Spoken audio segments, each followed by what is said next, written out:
Bom dia a todos, meu nome é Giovana, sou aluna bolsista do Programa de Iniciação PIBIC-CNPq, cujo tema foi a continuação da investigação das unidades litodêmicas na zona limítrofe entre as províncias de São Francisco e Mantiqueira, na borda leste do quadrilátero ferrífero, que contou com a orientação do professor doutor Marco Paulo de Castro, a orientação de Marco Aurélio Pinheiro e da equipe de pesquisa composta por Cristiane, Joana, Luísa, Leonardo e Marcos Paulo.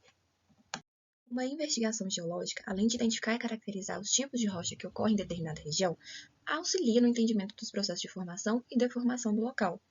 Essas pesquisas, além de produzir esse conhecimento, possibilitam a exploração de um bem mineral. Dessa forma, o objetivo da pesquisa é caracterizar os complexos metamórficos em questão segundo sua geoquímica, de acordo com a literatura, descrever os locais visitados em campo e correlacioná-los com os seus dados geoquímicos e, por fim, promover um maior entendimento da região integrando ambos os dados. Dessa forma, foi adotada a seguinte metodologia de trabalho. Iniciou-se com o levantamento bibliográfico de trabalhos realizados principalmente na região do Complexo Santa Bárbara, seguido pela compilação dos dados geoquímicos disponibilizados pela CPRM nos relatórios PLGB. Posteriormente, através de uma visita a campo, foi possível coletar dados do complexo do Santa Bárbara e, por fim, foi feita a caracterização geológica segundo o aspecto geoquímico desses complexos e, no caso do complexo Santa Bárbara, também pelos dados coletados em campo. Bem, e quais complexos metamórficos foram estudados? Foram as unidades litodêmicas compreendidas entre a província de São Francisco e a província Mantiqueira, no qual são encontrados o grupo Dom Silvério, o complexo Acaiaca, o complexo Santo Antônio do Pirapitinga, o complexo Mantiqueira e o complexo Santa Bárbara, sendo o último o de maior destaque nessa pesquisa. As rochas do complexo Santa Bárbara são formadas principalmente por gnáisses, tonalíticos heterogemíticos, que possuem caráter ultramáfico hidrotermal metassomático, no qual o fluido reagente modifica os componentes químicos das rochas, além de apresentar processo de mineralização, no qual ocorre o trituramento da rocha segundo uma ação tectônica. Ao que se refere à geoquímica, Fonseca caracteriza o biotita gneiss encontrado na região como uma associação peraluminosa que apresenta alto índice de potássio e óxidos ferromagnesianos e baixas concentrações de óxidos de cálcio e médias concentrações de óxidos de alumínio. Ao que se refere aos elementos menores, o relatório PLGB da Folha de Mariana identifica uma associação de cobalto, níquel, cromo e cobalto-zinco que está relacionada aos granitóides e ocorre interligada à coprecipitação de ferro. A presença de ouro na região está ligada intimamente às zonas de falhas de empurrão, onde também ocorrem os elementos de arsênio, antimônio e cobre. Durante o trabalho de campo, foi possível observar algumas estruturas que ocorrem no complexo Santa Bárbara.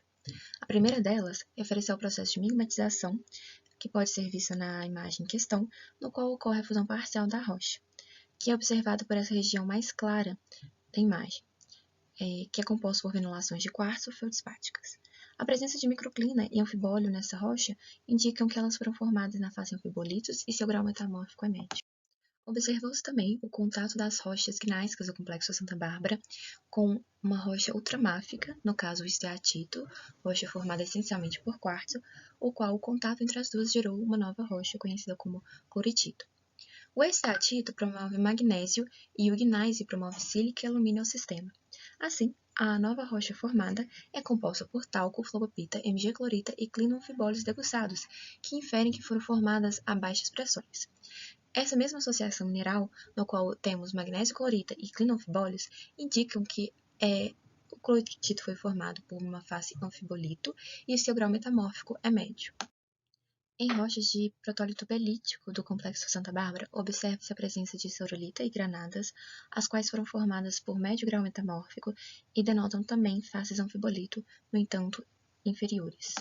Por fim, ocorrem também quartzitos na região, e esses também indicam uma fase anfibolito inferior de baixo grau metamórfico. São compostos essencialmente por quartzo, sericita e óxidos de ferro. As imagens a seguir possibilitam o compreendimento da formação das rochas do complexo Santa Bárbara, que são formadas a médias temperaturas e pressões que variam entre 4 a 8 kbar. As rochas do complexo Santo Antônio do Pirapitinga são formadas por rochas básicas, ultrabásicas e os gnáisses tonalíticos e hidrogemíticos, que são formados em fases distintas e sofrem posteriormente o metamorfismo. De acordo com a geoquímica, são observados a associação de elementos menores de níquel e cromo, que podem ter sido gerados também pela coprecipitação de óxidos de ferro em um ambiente secundário, que são provenientes da alteração das rochas básicas e ultrabásicas. O complexo Mantiqueira, por sua vez, é formado majoritariamente por ortognatos tonalíticos a graníticos e secundariamente por rochas máficas de protólitos basálticos, no qual, segundo sua geoquímica, divide em 3 associações geoquímicas, sendo 2 delas mais importantes: as sequências calcio-alcalinas, com baixo teor de potássio, e as sequências calcio-alcalinas com alto teor de potássio, como demonstrada na figura à esquerda. O complexo Akayaka é formado por um alto grau metamórfico, denotado pela presença essencialmente de granulitos ignases na região, o qual os granulitos félsicos são peraluminosos, ricos em bário, zircônio e toro.